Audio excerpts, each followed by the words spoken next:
มีเมียสองรับรองผู้สาว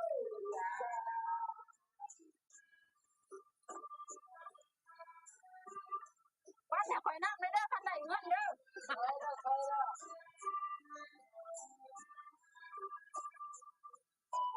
เอาไปลง YouTube ขอสิเบิ่งอยู่ดอกไปเบิ่งอยู่ดอกขอเบิ่งจะลองแค่หันกินได้เบี้ยกินนะโอ้ยกินได้กินได้ก็จอกคือเรากานาอาลาจะมาเป็นแม่พอยืมคนแขนจะขาได้ก็ทุกทีพอเป็นยังดอกเมียนมาเนี่ยอายสิมีก็จังกระตุกอับอายเลยน้องมี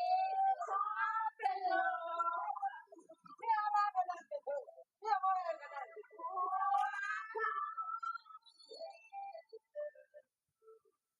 อ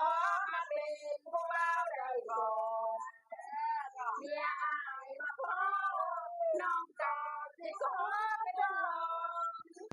คอยกันเฮ็ดสร้างความหาบ่ให้เศร้าหมองอายมีเมียสองรับรองผู้สาวอีสานเมียสองรับรองผู้สาวอีสานเฮ็ดหน้าเลยไอ้เฮ็ดต้มเฮ็ดเนี่ยบ่ได้บ่ขอให้ไปรับหน้าขอให้ไปคนบอกคนมั่นดอกอยากกระช้าเมียจะพ่อไอ้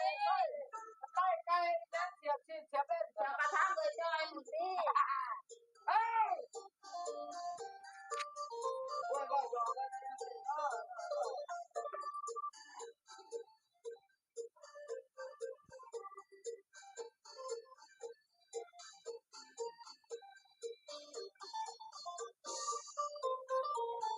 หัวใจน้องมีเดือดเกินมันอยู่เป็นเมื่อเลือกมองเห็นเขานั้นเขาโทรมาอ่านเบื้องข้างนั้นหัวใจน้องเหลือจุดเดิมแต่ว่าได้ยินเสียงคนว่าจำใจเด้อมือยิ้มได้มือนี้ต้องไปย้านน้ำตาโผป่าที่เขาแลมาเขานั้นนอนมาซื้อเคยมาใส่แล้วเสียงแซวคนเขาคนหนึ่งส่วนน้องเธอยืนกับพื้นไปยืนอยู่ข้างเขาใคร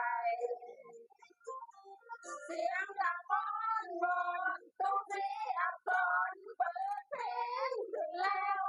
เพลงที่เคยยังมาแซวว่ามีเท่าแก้วช่วยเปิดประตู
เนาะ